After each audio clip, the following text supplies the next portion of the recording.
You are welcome to Research Methodology Simplified series. My name is Professor Melody Ndidi from Michael Akpara University of Agriculture, Umudike. Today we are on lecture 10 in this series, and this will cover research project reporting. So we are going to look at research reporting.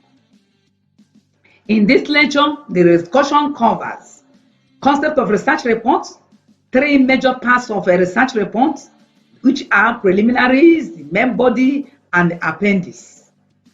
Concept of research report. Let us look at the concept of research report.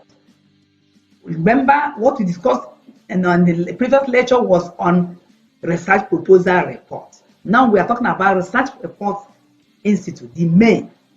We are talking about you have completed your work and you want to report. So that's what we call research report. When you have completed your research chapter 1 to 5 with everything, then how do you present it? That's what we're talking about. We're talking about research report. So research report is an attempt to communicate research activities to some audience by the researcher. So when you carry out your work and complete it, you do not carry it and go and bag it and put it in your box or take it to your home and tuck it in there. No, you have to come and present to a group of audience, which could be your department or your faculty or college or the PG school. So it depends. There must be an audience. You have to present them. So how do you organize this report so that it become presentable and acceptable? It can be assessed through written or oral presentation. So when you are making your research report unequivocally, it must be written. But during the presentation, somebody may not be physically present to want to see you reporting. You can forward the work to the person. When it is written, the person can look at it and assess you. It can as well, a person may be physically, whether through visually or otherwise, have the written copy and also expect you to do the presentation for you to own up the work. It is in most cases both written and oral presentation. Focus in this discussion is on written presentation of the project, thesis, dissertation, or seminar papers. So I have mentioned areas where you can have this research report. There are other areas, but emphasis as far as an academist, when you are presenting your report as a project, undergraduate works, or as a master's, which we call thesis, even though in some places, some mistakes, some call their dissertation, PhD work thesis, and call the other one dissertation. But down here, we call thesis for master's work, and section refers to PhD work. Then we also have a simple seminar papers, where the outcome of what you have, your research report of project, thesis, and dissertation, can be split, use them to go for seminars or conferences. Three major parts of a research report are preliminaries, main body, and the main body cover chapters 1 to 5, then plus references. So within the main body, the chapter 1 to 5 reference attached, we call them main body. Outside that, we also have the appendices. Let us look at what should constitute the preliminaries in a main research report. Preliminaries include, number 1, the one you start numbering. The cover page is always there, but you don't look at it as preliminary pages because it's not titled. So when you start titling, or some people will assume that it's number 1 and start titling the title page as number 2. But cover page is constant. Then the inner one starts in there is number 1 is title page. After the title page, you have the declaration, you have the certification, you have the approval. So in title page, you have to tell us this is what I'm going to work on. Later in this discussion, I'm going to give you details about the title page, details of the declaration, and details of certification or approval. Some institutions will use of calling certification, they call it approval. So you should understand which one you need. Then we also have dedication as one of the preliminary pages. Have acknowledgement. In acknowledgement, most people will omit this S. Please, never you omit this S, because in a work of a project caliber, it cannot acknowledge only one person. It cannot tell me it's only one person that assisted you or that contributed to that. There must be more than one person need to acknowledge. Therefore, you have to have the caption as acknowledgements. We also have table of contents. That's another place you must put the S. Some will say table of contents is wrong. It must be table of contents. List of tables and figures. Some even have plates, which are those in sciences. Then we have the abstract, which some will call synopsis.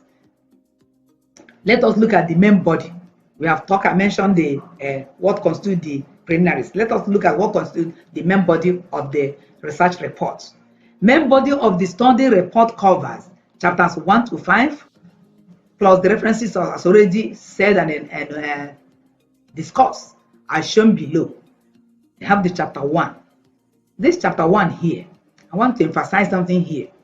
By APA style, which is the American Psychological Association pattern of referencing, they accept that when you're writing chapter 1, we have to write this number in words. But some universities, like my own university, we adopt that we have is chapter 1 should be in figure, in Arabic numeral. So whenever you are writing your own, don't say because I've mentioned 1 here, always listen to what your university wants you to follow. If they are following up APA style, good. If they have modification, you have to adhere and listen to them. Then chapter 1 is what is titled Introduction. Chapter 2 is titled Review of Literature or Review of Related Literature. Chapter 3 is titled Research Methodology or Methodology Alone or Research Method, as I've emphasized earlier. Chapter 4 is titled Results and Discussion.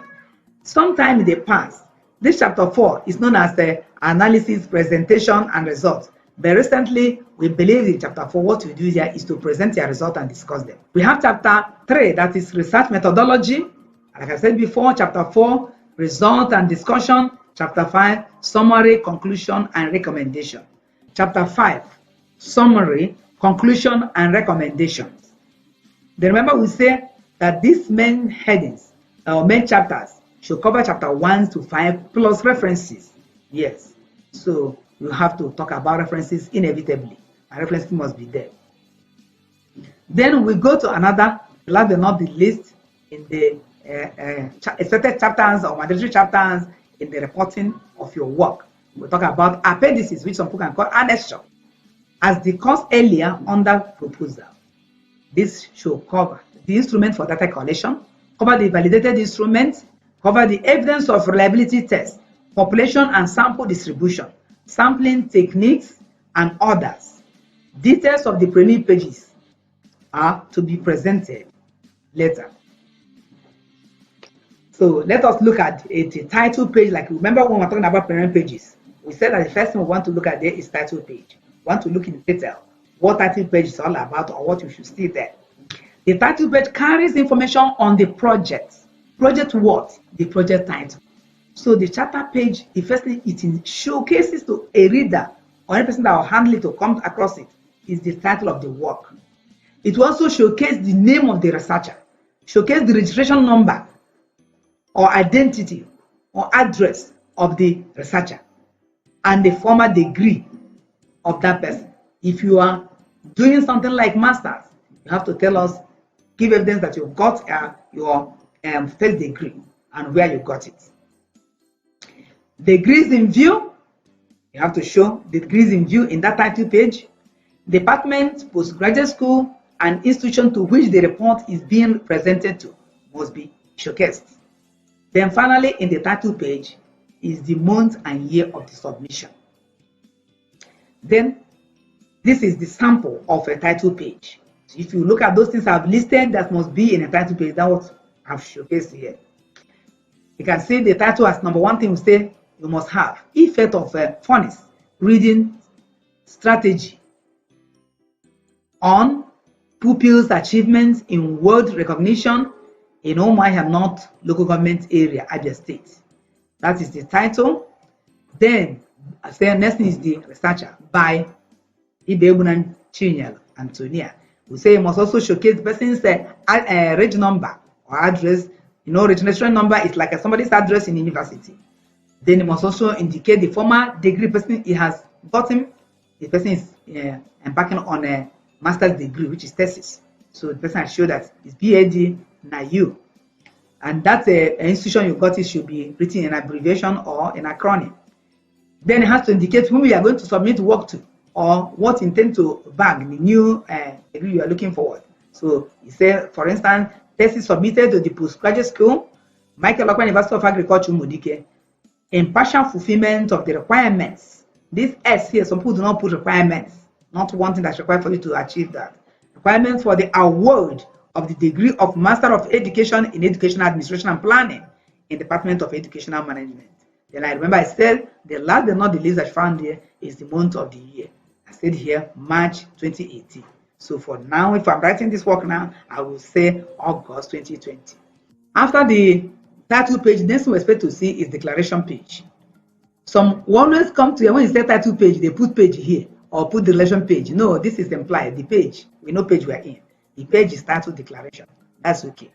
The researcher confirms that the report presented in agreement with the title and contents originally approved by the supervisor and the supervisory committee.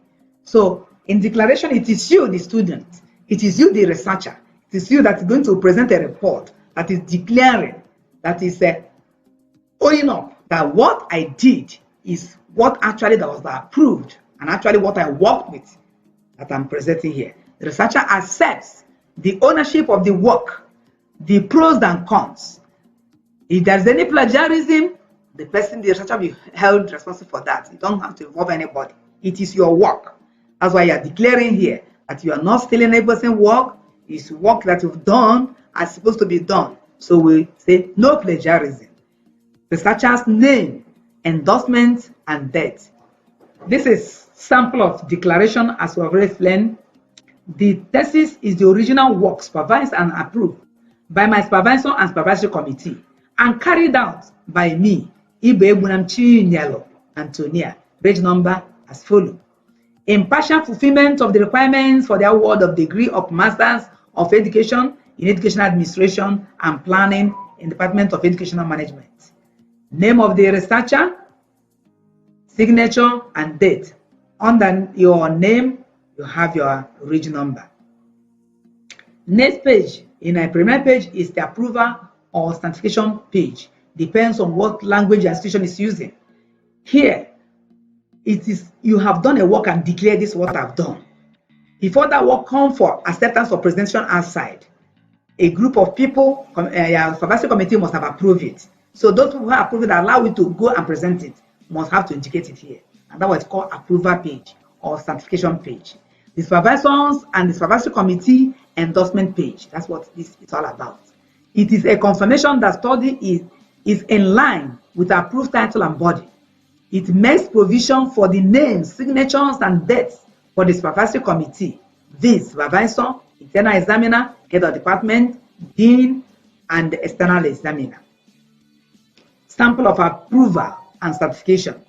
We certify that this thesis title, that's depending on your title, written by name of the person who researched, has been examined and found acceptable for the award of Doctor of Philosophy. If you are talking, if you are a PhD degree holder or working on dissertation, instead of thesis, used now trying to get a Doctor of Philosophy degree. Option. This place will have option. What degree are you getting here? PhD in what?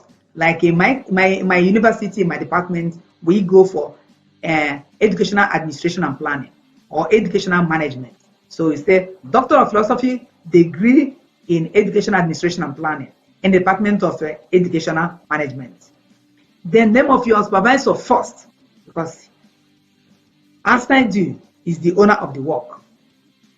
The signature, the date, then after them, internal examiner's name. So immediately the work is done, as it's moving to a seminar level, which is faculty or college level, there must be another person that will come to join the supervisor to oversee to whatever you are doing to ensure that it's error-free to a good extent. Then after the internal examiner, then you have the HOD signature as the person ownership of the department from where the work is coming from, his signature and date. We also, if as a PhD or thesis work, it has to pass through the PG school. So Dean PG school has to endorse with his name and date. Then finally, it has to pass through the external examiner, the university invite for you. After certification by your committee that approved that you have completed your work, you can go for examination or assessment. There's another page which I have not reflected here. It's also important, even though some people may ignore it. It's always good to have it. That's a page we call the dedication page. The dedication page is a place whereby there are people who want to dedicate your work to. Some people try to dedicate to God. Some say, no, you should not dedicate to God. Because we know how we value God because of the value we have for God and believe that God is everything we achieved. So based on that, people want to dedicate to God. But some believe that our work here is not perfect, that people should not dedicate what is not perfect to God. Therefore, we believe you dedicate to a loved one, your parents, whether dead or alive, your uncle, any person that feel that have done completely so much in your life that may enable you to reach where you are. You can dedicate that work to the person. Then the next page is acknowledgement. Acknowledgement is now a place where when you are carrying out the work, you pass through a lot of stages. You met a lot of people, formally and informally, who contributed, who supplied materials, who enabled you, assisted you to access materials, or guided you how to carry out the work. It's not only a supervisor, it's not only a supervisory committee, it's not only a department. At times you go beyond that to get assistance. That's where you recognize them. So you say this is the page for expression of gratitude and indebtedness to individuals, groups, and institutions that provided assistance during the course of the research. Third person or first person pronouns is accepted depending on your institution or being constant with either. What do we mean here? When you are writing your acknowledgements, some institution will want you to do that in a third person. That means you do not say I did. You say the researcher, she, he, the researcher. You are now reporting. That's why we say it's a reported work. In a reported work, you do not go there and say I did. But recently, some people are believing that somebody who have done a work should be able to own a work. Should not be just addressing as a third person. You should be able to say I did. So depending on the one your institution or person you are presenting to accept that they head to. But the most important thing, like I've emphasized here, be consistent with either. It is offense when you use third person and someone around the same work use first person. No. If you are using first person, you maintain and so you'll be able to defend why you're using it. If you are using third person and reporting, you use third person. Example is the researcher. That is third person. She did this. He did that. They did this. They did this. Against I did or we did.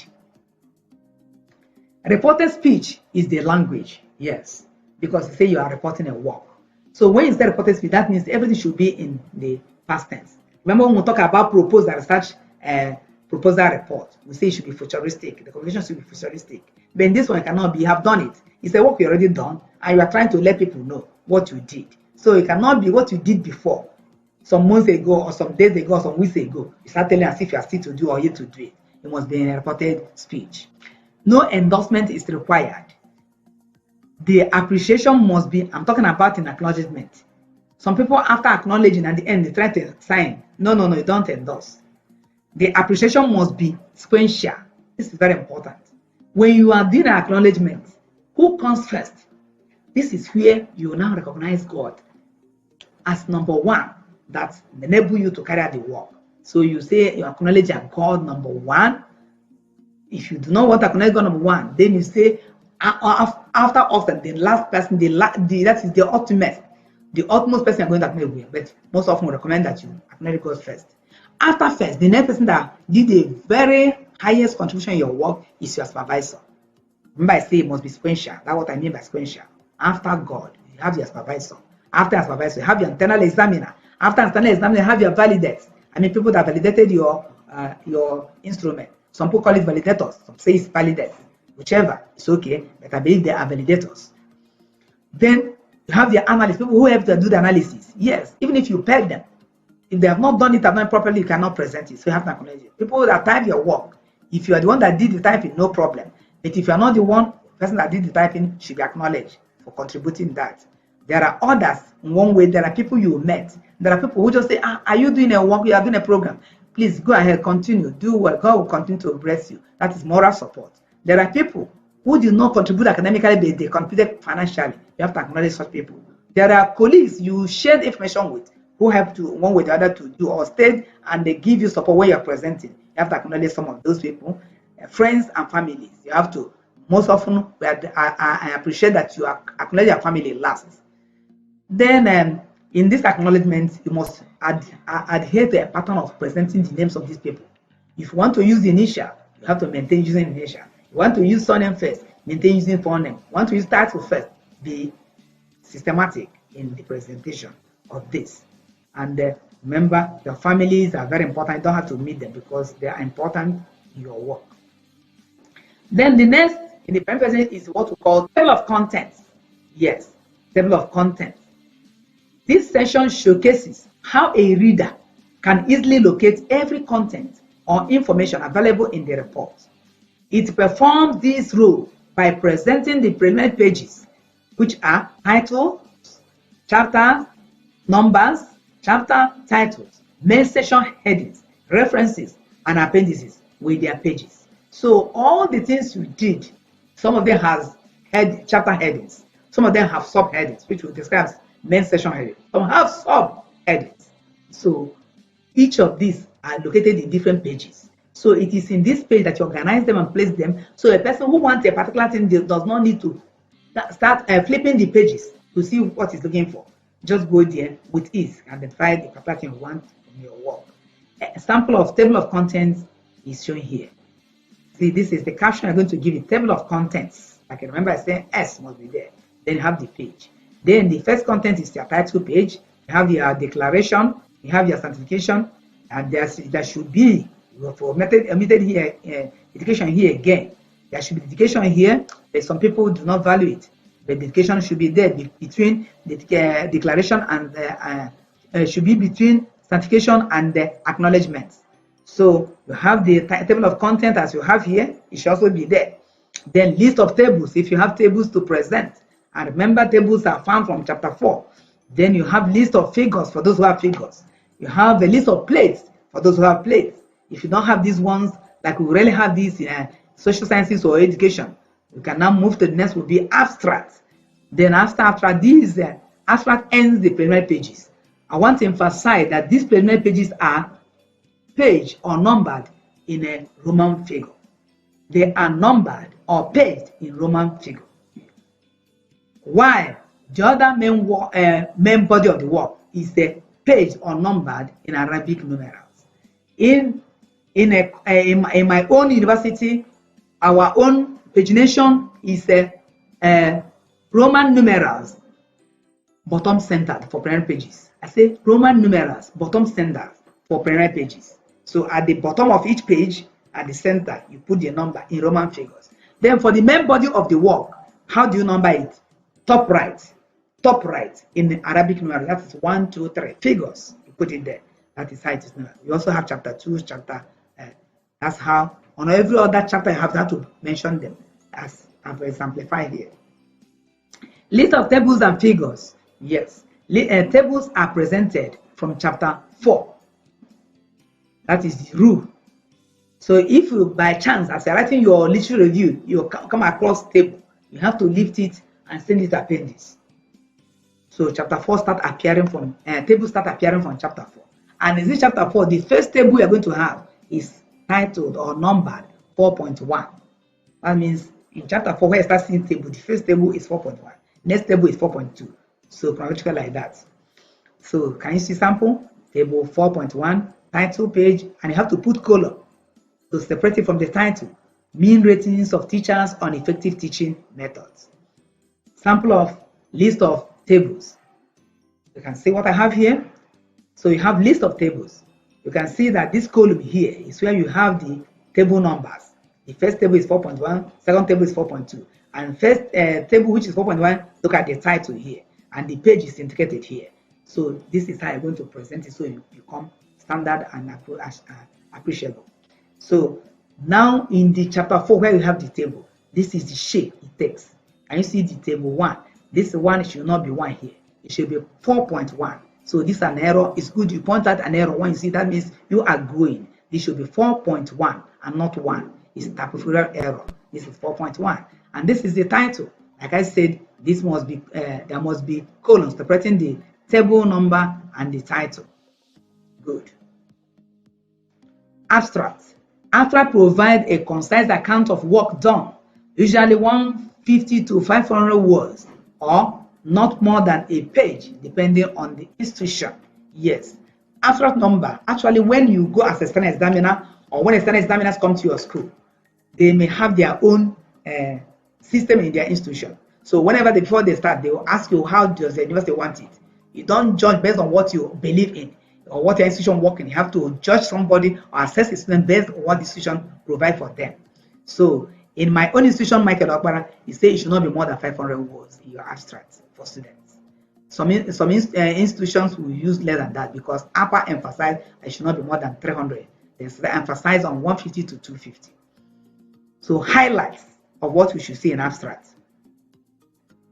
Problem, purpose or objective, area of study, research questions, hypothesis, design of the study, sample of the study or sample procedures, instruments, validation, reliability, method of data collection and analysis, findings, conclusions, and recommendations.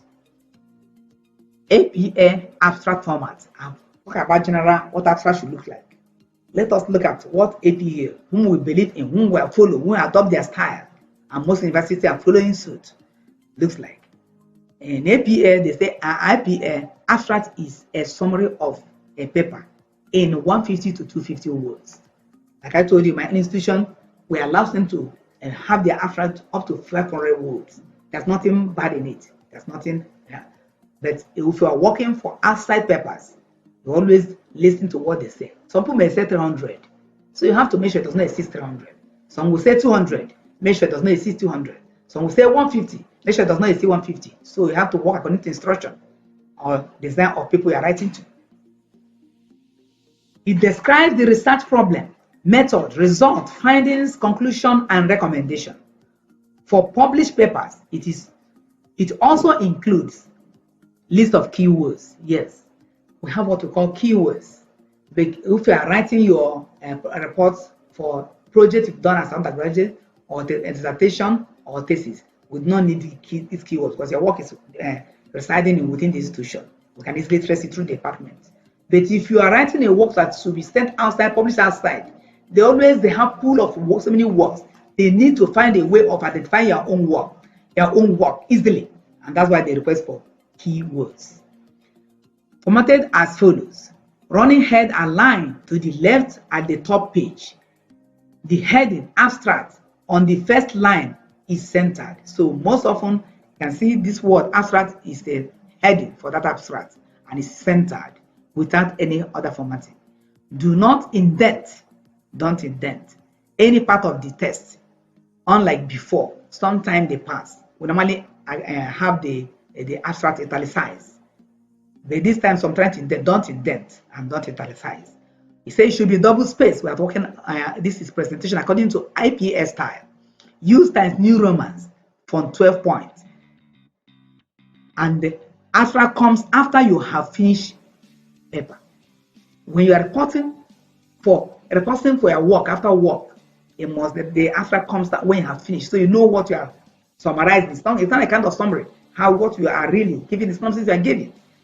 Place it on a separate page after the title. Set one inch or 2.54 cm margins if you include keywords. Section at the end of the abstract. So, like I said, if you're a seminar or conference paper, you are saying answer, remember to put keywords. Keywords are what they're going to use to identify your work in the pool of their work very easily. And these keywords must be italicized as you have it here.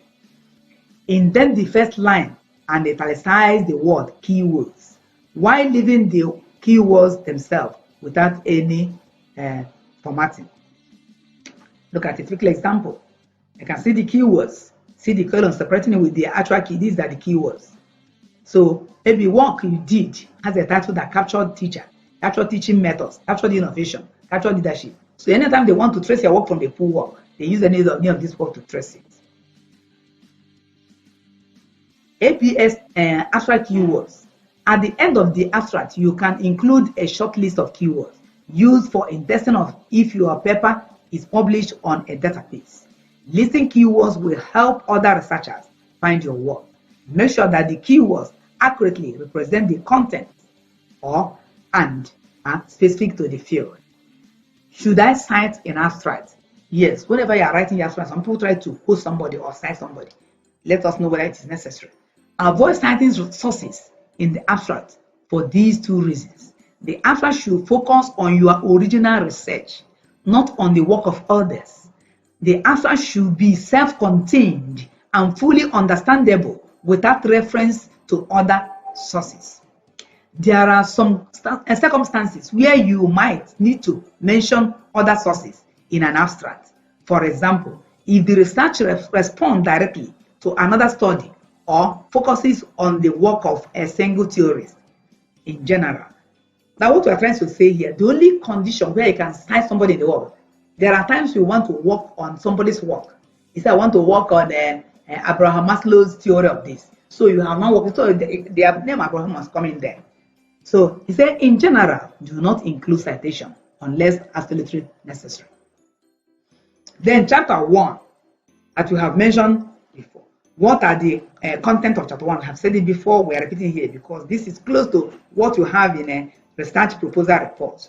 The only thing that this one extended to chapter 5 and others, and is supported in a past tense. So we have the background to the study, we have the statement of the problem. We have this background to the study. I want to emphasize something here. People normally say background of the study. That's what we used to do in those days.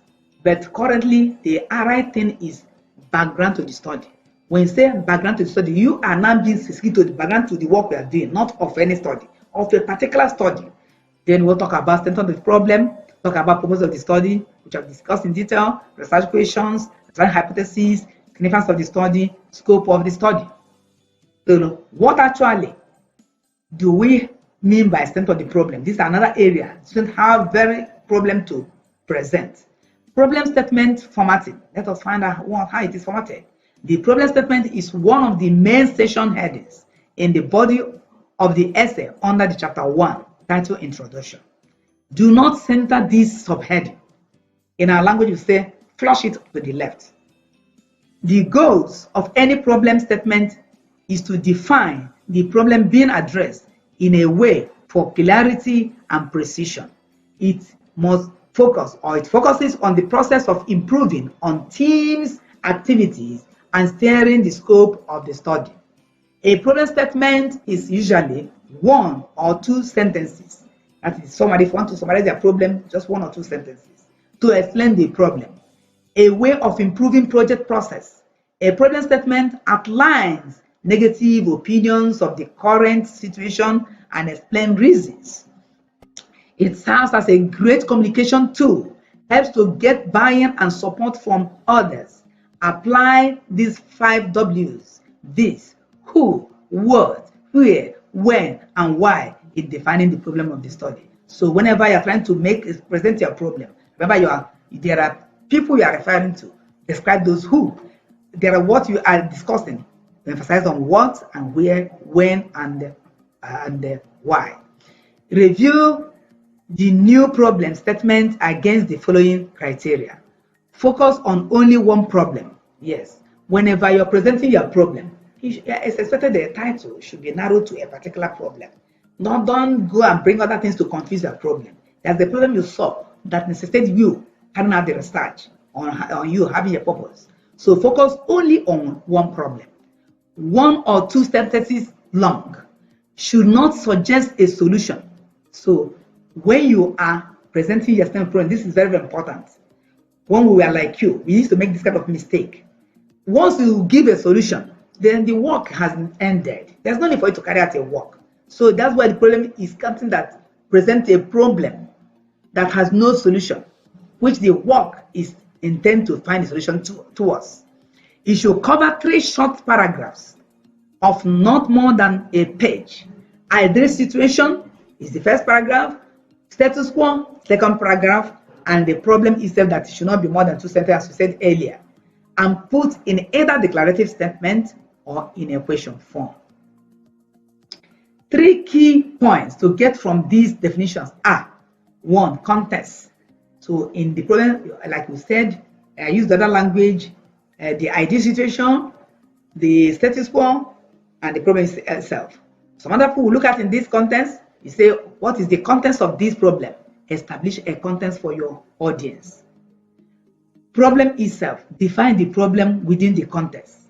Solution, propose a solution to the problem. Now propose, guys, don't say you should say the problem, but propose. How to write a problem statement. Put the problem in context. What do we already know? So what is it that you already know about this environment or where you generated the problem? Describe the precise issue that the research will address. What do we need to know? Show the relevance of the problem. Why do we need to know it? State the objective of the research. What will you do to find out? Yes, what are we trying to say? Most often when you come, people will ask you this question, no examiner will miss it. Whenever you are presenting, they will ask you, what is the problem of the study? And they will not ask you in this language. They say, what necessitated this work? Because it is the bane of what you are doing. If there's no problem, there's no embarking on research. There must be a problem before you can embark on research. And when you say you have a problem, I want you to know that you have in your title, if you have dependent and independent variable in your study, or there's that dependent problem is supposed to be what you want the independent problem to handle. So the problem should cycle around the dependent problem, dependent variable. So what is that problem? Is it if you are working about performance of teachers or performance of students in a particular course, performance of students in mathematics? So which means, what was the issue that made you to start studying on teaching method as a way of creating teaching method? So maybe because you have not been performing well in external examinations like WAEC, NECO, and things like that. If that has poor results, that will be your worry. And you're worried, you want to know what could be cause or sources of these poor performance. They may decide to work on teaching method as a way of checkmating them. You can talk about administrative style, you can talk about so many things that could be, but you have to choose one you want to look at. Then we have what we call smart problem statement. Smart problem, this word smart is what can guide you.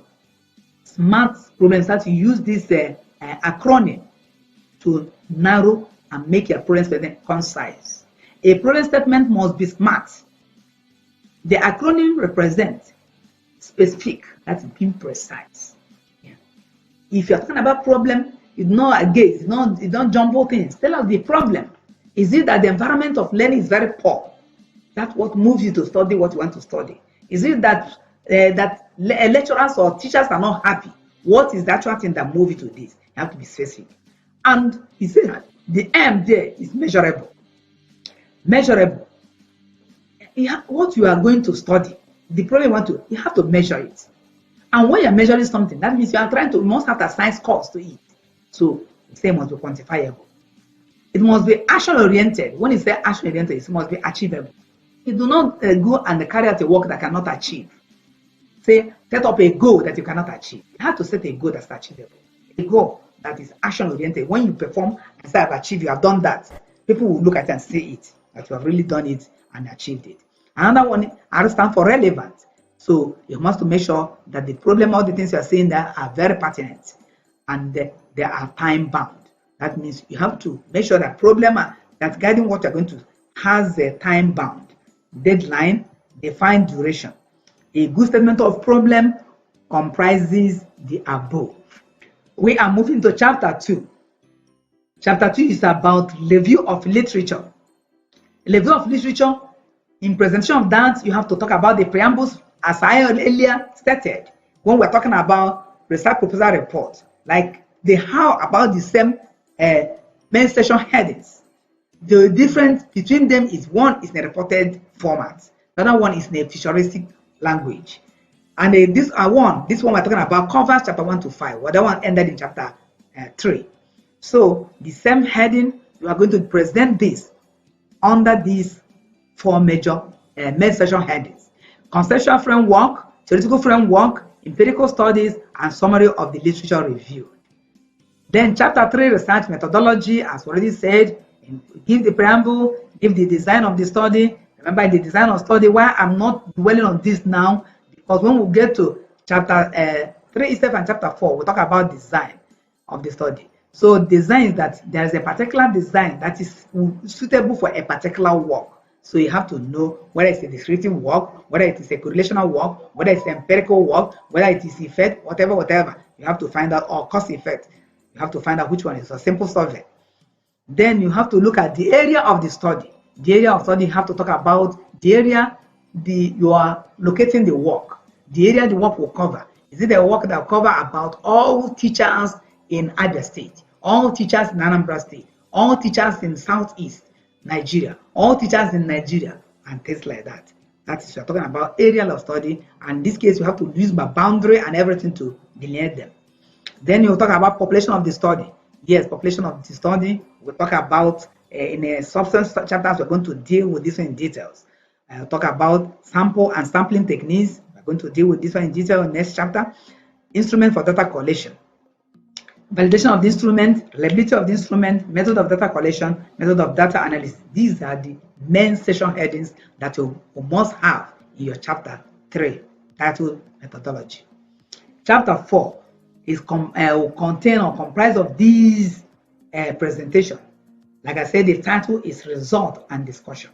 Some people would like to have result, later discuss. Some people immediately have presented the result on the table. Underneath, they do the discussion immediately. Whichever your institution adopt is okay. So chapter 4, present result and discussion. Table by table based on research questions and hypotheses. Remember, you have a guide, objective. The objective is there. It ends chapter 1.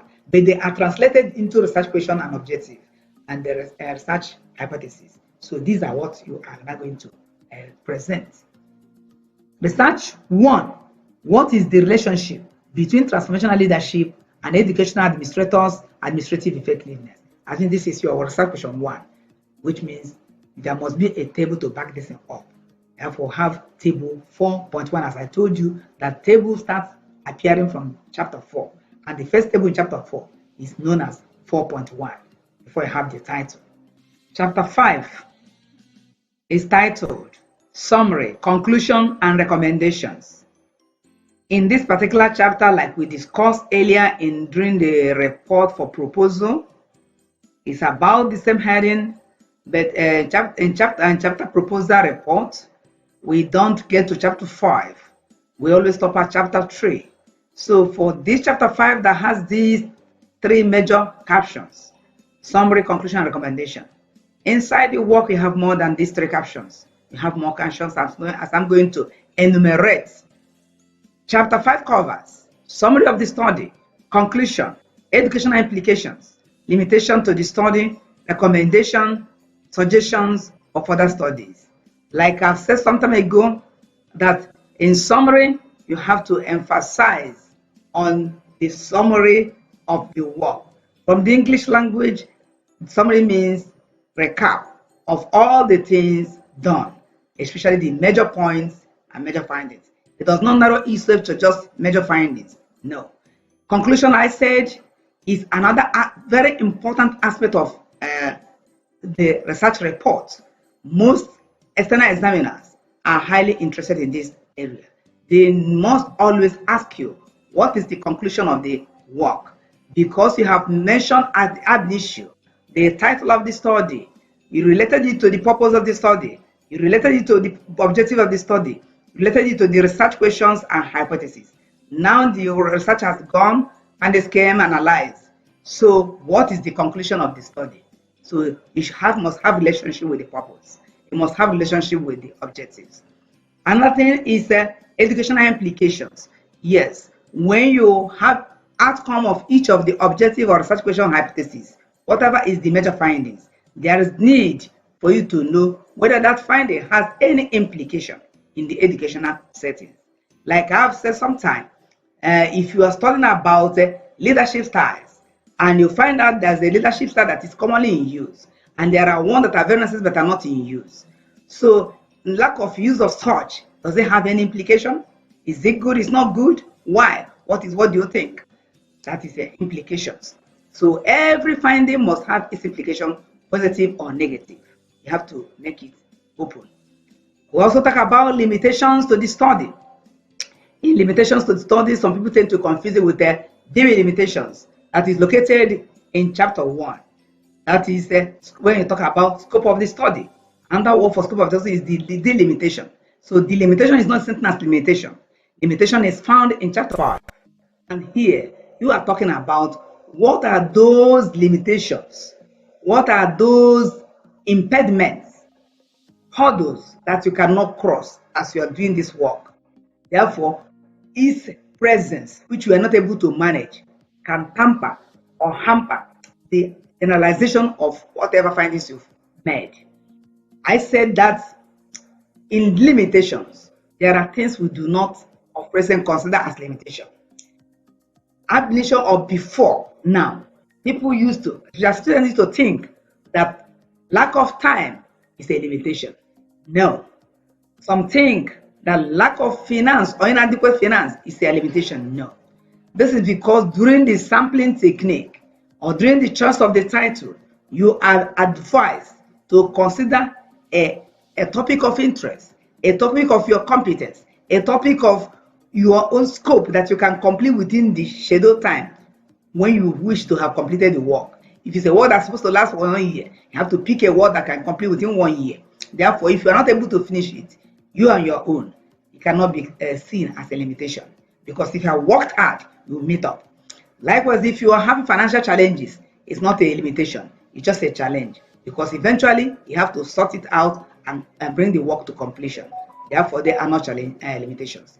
Limitations are those challenges that you cannot overcome. A good example is inability to do the work in a larger environment.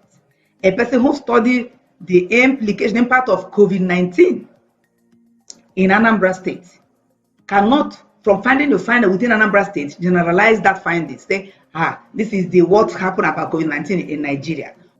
So limitation to the study is very important. Every person must make sure that it's conscious. Every work must not have limitations. If in the process of conducting your research, there's no limitation, but what you had is challenges you're able to overcome. You do not need to have that caption. But if you have it, you can have it. Then the next is a recommendation. Recommendation is the one that I said that appears similar by some people to educational implication. Some people say that whatever should constitute the education implication should be the recommendation, but some do not buy like that. And as my person, I do not buy it. I believe there is a great difference between education implication and recommendation, but they can relate. Yes, in recommendation, it is just you look at the findings. Based on each of the findings, you recommend what should be done to improve on the existing circumstances. What should be done to improve on what you have found out. If you find out that leadership skill of teachers in the classroom is not adequate to challenge the class or the student learning, then I recommend, if that's what they're finding, recommend. If you find out that teaching method you use are obsolete, you recommend what should be done. Should they continue that, or do they need more education? Do they need seminar? Do they need workshop? Or do they need any sharpening or mentoring? So you have to find out what you recommend. So recommendation should be based on the findings.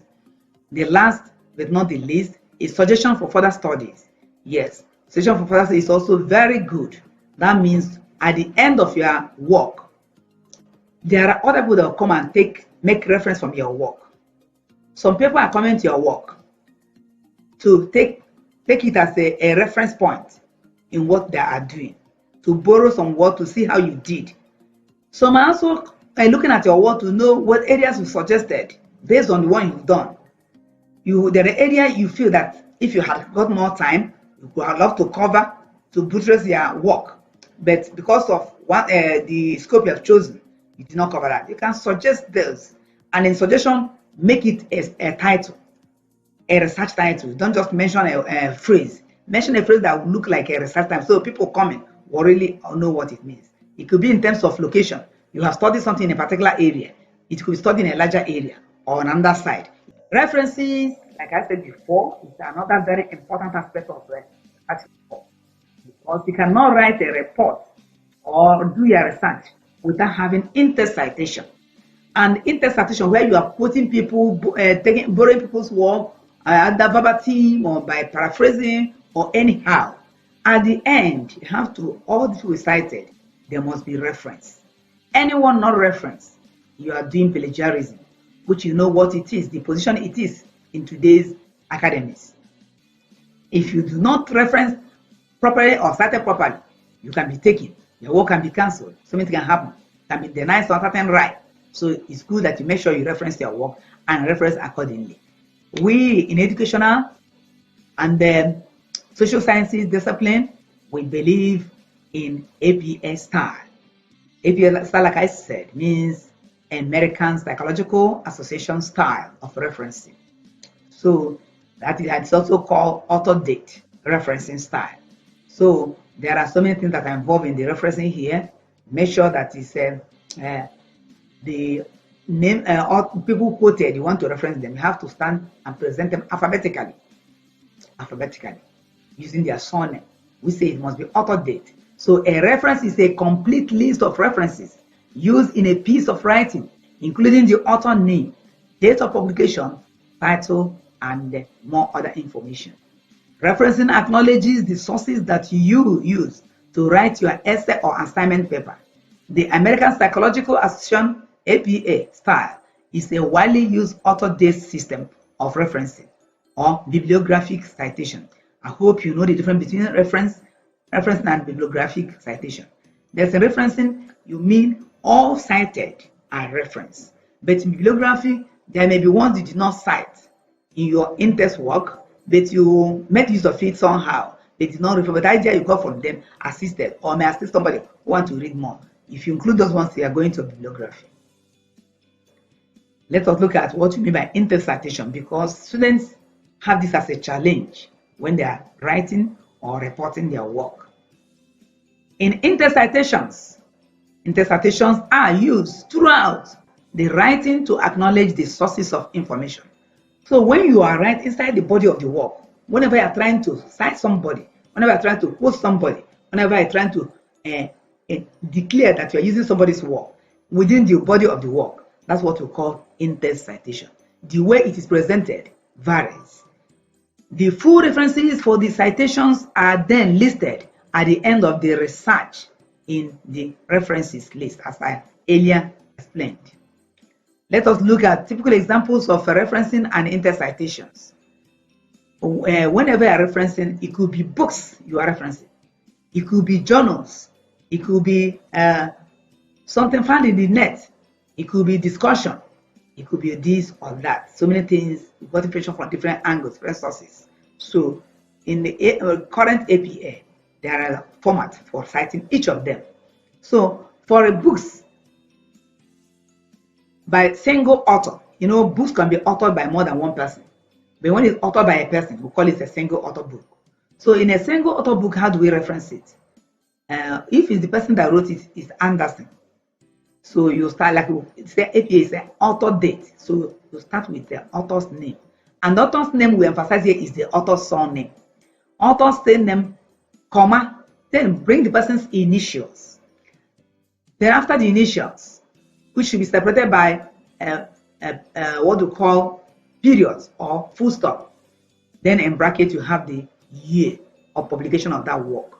Then after the year of publication, then put another dot as a full stop or period. Then have the title of the work in the book or the name of the book. In this case, you have Brave New Brain, colon, Conquering Mental Illness in the Era of Genome, Oxford University Press. Yes, if you look at this, you have gotten the author's surname separated from the initial by comma. Very, very important. Any of this punctuation you leave, you have failed. Then the initials, then the year in brackets or in parentheses, the another dot or full stop. Then if you are writing the title of the work you're using or the name of the book, and it's broken, the title is broken into two by colon, the next word that comes after colon must be start with a capital letter, must be in upper cap, not all in block. The first letter should be in cap.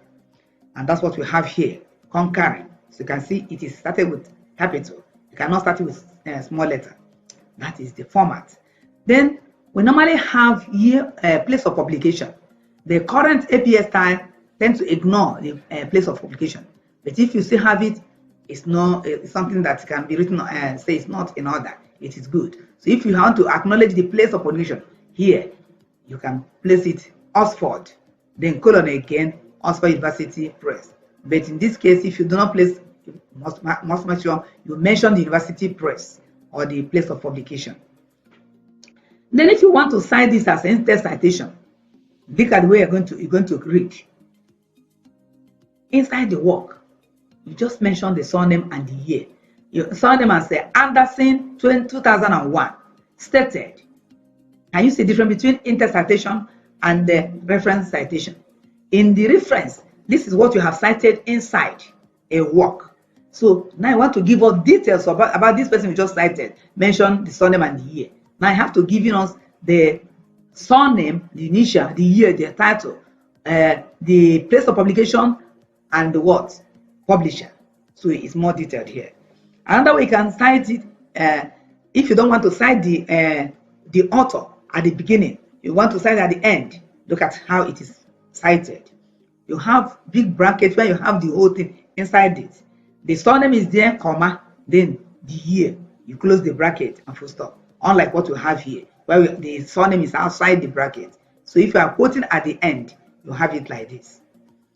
If you are talking about two authors' work or authored book, reference list, if you want to look at the references, want to look at Kopstead L and Banasek J 2005. So this means that two persons wrote that book or wrote that work. So you have to mention the surname of the first person as it appeared in that work. If the person, this is the major author, don't go and change it. Leave it as is. Just add their initials there and use this type of and to connect the two.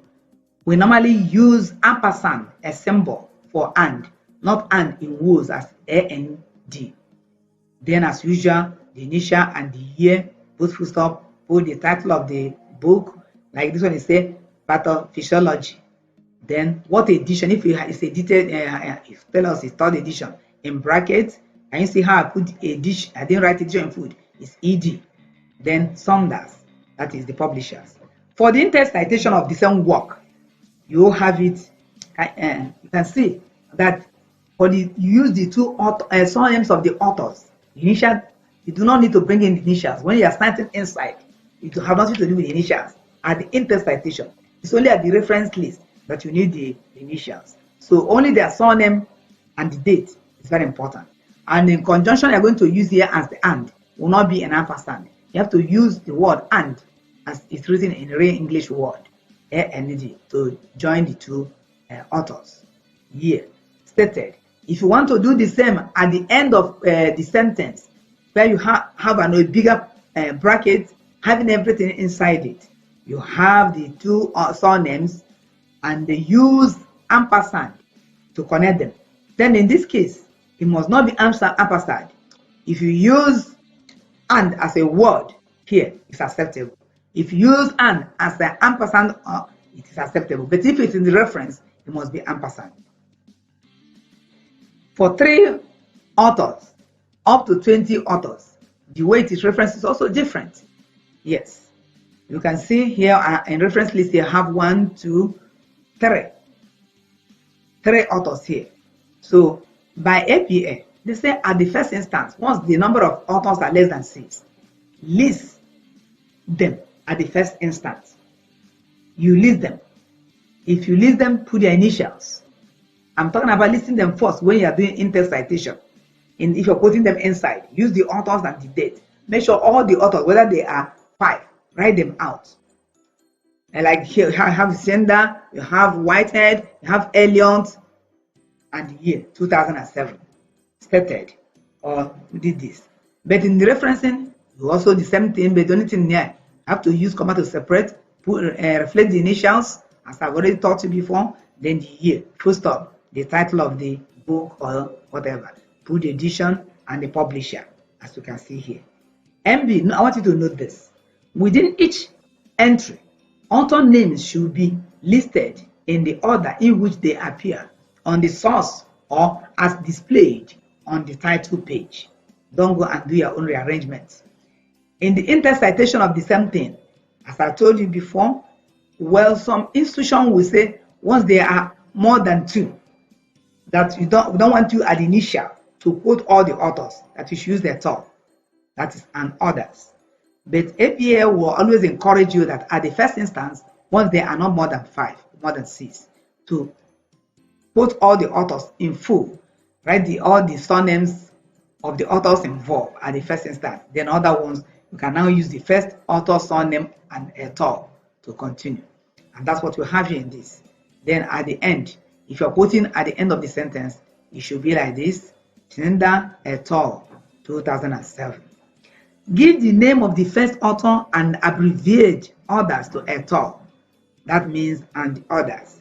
Within each entry, that is, if the authors is more than 5, you do not even need to list them. Just use the first person and put et al. For the in-text citation.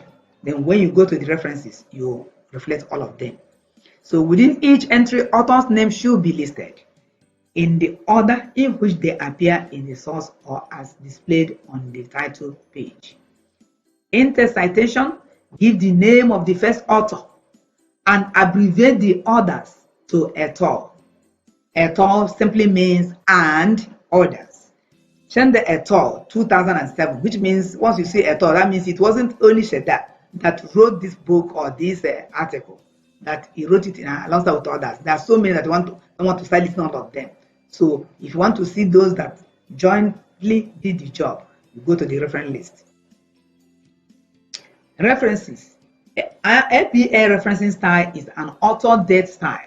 Author's surname with initials and year of publication in round brackets. And for instance, model MN 2020. That is, you are referencing my whatever I've written. Maybe I have authored a book, I have an article in a journal. So that's how you're going to start presenting it in the referencing list. Then if it's in the in-text citation, you just say model 2020 in the in-text citation. At the end, if you want to quote model 2020 at the end, all of this will be in a bracket, in a big bracket, where you have model, 2020. Bracket closes with full stop. Thank you for listening. The next lecture will be on types of reports.